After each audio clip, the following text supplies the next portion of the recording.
안녕하십니까, 송프로입니다. 오늘도 해피 체인지. 네, 여러분들 8월 어떻게 보내고 계십니까? 네, 8월달도 파이팅 하시고요. 오늘은 저번주에 말씀드렸던 자존감 높이는 8가지 방법에 대해서 한번 이야기해 보도록 하겠습니다. 제가 학생들을 많이 만나고 선생님들도 많이 만나면 느낀 게, 이 학생들 취업 진로 지도를 하다 보니까 가장 중요하게 가르쳐야 할 부분이 무엇이냐고 많이 물어봐요, 학부모들도. 근데 저는 단연컨대 자존감이 제일 중요하다고 이야기를 합니다. 왜 사회생활을 하든 그 다음에 성공하는 사람들을 보든 자존감이 높은 게 굉장히 중요한 핵심 역량이거든요. 그럼 과연 자존감이라는 게 무엇일까요? 이 자존감이란 개인의 정체성을 형성하는데 기초가 되는 개인적 가치와 능력에 대해 느끼는 감각입니다. 자존감은 누가 느끼는 걸까요? 다른 사람이 아니라 바로 자신이 느끼는 감정이죠. 그러니까 자기 자신이 자신을 평가하고 느끼는 감정이 자존감이라는 겁니다. 그러나 우리는 대다수 어떻죠? 다른 사람들이 바라보는 시선으로 평가받을 것이라고 생각하는 착각을 범하며 자존감을 다른 사람에게 위탁하는 오류를 범하고 있는 겁니다. 자존감은 우리 자신에 대한 신념의 집합이기 때문에 이 자존감을 높이는 8가지 방법은 굉장히 여러분들한테 필살기가 될 거라 확신하면서 소개를 해드리도록 하겠습니다. 첫 번째는 만다라트. 많이 들어보셨을 거예요.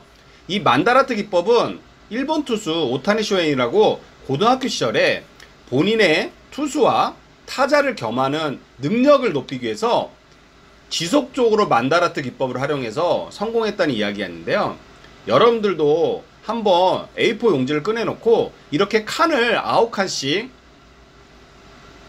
81칸을 채우는 겁니다. 그리고 이 칸을 그린 다음에 여기다가 여러분들이 필요한 능력, 예를 들어서 알바를 지금 샘플로 놨는데요. 알바에는 여러 가지들이 있잖아요. 여기에서 편의점이면 스피드, 담배 한 끼, 이런 능력들이 필요한 거거든요. 근데 처음에는 부담스러우시니까 하나만 하고 두 번째 정도만 하시면 좋습니다. 근데 이걸 계속 하다 보면요, 자존감이 놀랍게도 올라가는 경험들을 제가 많이 해봤고 실제 제가 가르치면서도 많이 봤습니다. 그 두 번째, 마인드맵. 제가 저번 주에 소개시켰던, 기억나시죠? 생각의 지도. 1970년 영국의 토니 부잔이 개발한 사고기법인데요. 너무나 단순해요. A4 용지에다가 여러분들이 꼭 목표가 아니더라도 평상시 생각하는 거, 좋아하는 거를 이렇게 계속 가지가지 치는 겁니다. 그리고 이게 약간 아날로그라면 디지털 마인드맵. 이거는 말 그대로 디지털이죠. 그래서 저는 싱커와이즈를 좀 추천해 드리는데요. 워낙 이 소프트웨어가 많아요, 마인드맵도. 근데 제가 싱커와이즈 추천드리는 이유는 일단 사용하기가 굉장히 편하고요. 그리고 아시겠지만 디지털은 뭐 당연히 기록에 대한 거, 저장에 대한 것만 확실하게 해놓으면 영구 보존이 된다는 게 굉장히 큰 장점이잖아요. 그래서 제가 기회가 되면 싱커와이즈 사용하는 법에 대해서도 한번 영상으로 남겨보도록 하겠습니다. 네 번째는 3회 로직트리라고 해서 어떤 주제든 3가지로 요약하고 정리하는 습관입니다. What? 무엇을? Why? 왜? How? 어떻게? 그래서 이거 3회 로직트리 이 샘플 같은 나의 고민을 3가지를 정해놓고 이 3가지를 또 다시 3가지로, 여기서 또 3가지를 계속 가지를 치는 거죠. 그래서 이 3회 로직트리가 우리가 흔히 3이라는 숫자가 완벽의 숫자라고 하거든요. 그래서 3가지를 한번 이용해 보시면 좋을 것 같고요. 5번째는 많이 보셨을 육하 원칙 퀘스천 맵입니다. 누가, 언제, 어디서, 무엇을, 왜, 어떻게. 그래서 육하 원칙을 통해서 생각을 확장하다 보면 자존감이 올라가는 경험을 하실 거고요. 6번째는 많이 해보셨을 일기 쓰기. 자존감을 높이고 꿈을 이루는 아주 강력한 도구입니다. 그런데 반드시 들어갈 내용은 시간, 장소 내용이에요. 그래서 일기 쓰기가 너무 부담스러우면 감사일기도 좋고요. 예를 들어서 감사일기도 그런 거예요. 단순해요. 나는 지금 사무실에 출근해서 아침 6시에 여러분들에게 자존감을 높이는 내용을 해서 감사합니다. 시간, 장소 내용이 다 들어갔죠. 이렇게 간단하게 하셔도 좋습니다. 근데 이렇게 자존감을 높이는 방법이 대단한 게 아니고요.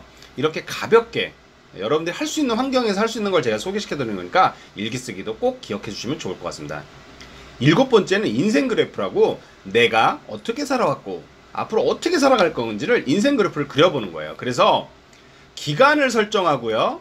이거는 꼭 연도가 아니고 월로 해도 되고요. 분기로 해도 되고요. 연으로 하셔도 됩니다. 그래서 핵심 키워드를 기입하고 점을 찍는 거죠. 그리고 이 점과 점 사이를 연결하다 보면 내가 언제 가장 행복했고 언제 가장 불행했는지, 그래서 이 기분 좋았던 경험들을 계속 상기하면서 노력을 하다 보면 자존감이 올라가는 경험을 하시는 거죠. 8번째는 버킷리스트입니다. 꿈의 목록을 통해서 좋아하는 것을 발견하고 꿈을 이루는 능력을 개발하고 그러다 보면 삶의 만족도가 높아지면 자존감이 올라가는 거죠. 영화 버킷리스트에 나왔던 리스트인데요. 여러분들도 한번 여러분들만의 버킷리스트를 통해서 자존감을 한번 높여보는 건 어떨까요? 마지막으로 제가 자존감을 높이는데 도움될 추천서를 소개시켜 드리겠습니다. 나를 사랑하기, 나는 오늘도 나를 응원한다, 심리학 테라피, 자존감, 아이의 자존감. 이 외에도 수많은 자존감 도서가 있는데요. 특히 저는 이무석 박사님의 자존감, 그 심리학 테라피 책을 강력 추천드립니다. 기회가 되시면 자존감을 높이는 데 도움이 될 만한 도서도 한번 읽어보시는 거 어떨까요? 여러분들 8월 파이팅 하시고요. 송프로는 또 좋은 영상으로 찾아뵙도록 하겠습니다. 오늘도 해피 파이어!